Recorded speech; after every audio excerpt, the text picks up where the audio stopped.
दूसरा अध्याय। देवराज को शिवलोक की प्राप्ति चंचूला का संसार से वैराग्य श्री शौनक जी ने कहा, आप धन्य हैं।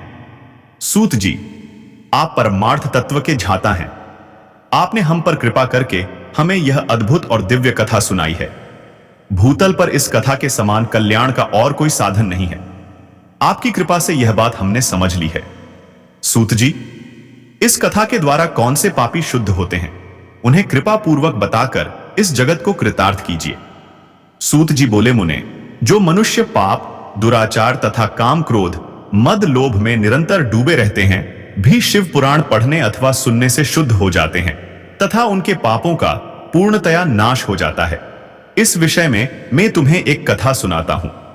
देवराज ब्राह्मण की कथा बहुत पहले की बात है।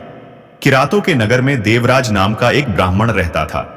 वह ज्ञान में दुर्बल, गरीब, रस बेचने वाला तथा वैदिक धर्म से विमुख था। वह स्नान संध्या नहीं करता था तथा उसमें वैश्यवृत्ति बढ़ती ही जा रही थी। वह भक्तों को ठगता था। उसने अनेक मनुष्यों को मारकर उन सब का धन हड़प लिया था। उस पापी ने थोड़ा सा भी धन धर्म के काम में नहीं लगाया था। वह वेश्यागामी तथा आचार भ्रष्ट था। एक दिन वह घूमता हुआ दैवयोग से प्रतिष्ठानपुर झूसी प्रयाग जा पहुंचा। वहां उसने एक शिवालय देखा जहां बहुत से साधु महात्मा एकत्र हुए थे। देवराज वहीं ठहर गया। वहां रात में उसे ज्वर आ गया और उसे बड़ी पीड़ा होने लगी। वहीं पर एक ब्राह्मण देवता शिव पुराण की कथा सुना रहे थे। ज्वर में पड़ा देवराज भी ब्राह्मण के मुख से शिव कथा को निरंतर सुनता रहता था। एक मास बाद देवराज ज्वर से पीड़ित अवस्था में चल बसा। यमराज के दूत उसे बांधकर यमपुरी ले गए। तभी वहां शिवलोक से भगवान शिव के पार्षदगण आ गए। वे कर्पूर के समान उज्ज्वल थे।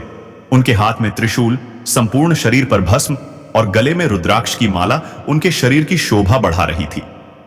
उन्होंने यमराज के दूतों को मार पीट कर देवराज को यमदूतों के चंगुल से छुड़ा लिया और वे उसे अपने अद्भुत विमान में बिठाकर जब कैलाश पर्वत पर ले जाने लगे तो यमपुरी में कोलाहल मच गया, जिसे सुनकर यमराज अपने भवन से बाहर आए।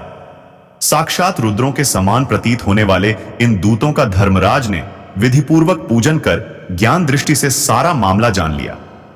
उन्होंने भय के कारण भगवान शिव के दूतों से कोई बात नहीं पूछी। तत्पश्चात शिवदूत देवराज को लेकर कैलाश चले गए और वहां पहुंचकर उन्होंने ब्राह्मण को करुणावतार भगवान शिव के हाथों में सौंप दिया। शौनक जी ने कहा, महाभाग सूत जी, आप सर्वज्ञ हैं। आपके कृपा प्रसाद से मैं कृतार्थ हुआ। इस इतिहास को सुनकर मेरा मन आनंदित हो गया है। अतः भगवान शिव में प्रेम बढ़ाने वाली दूसरी कथा भी कहिए।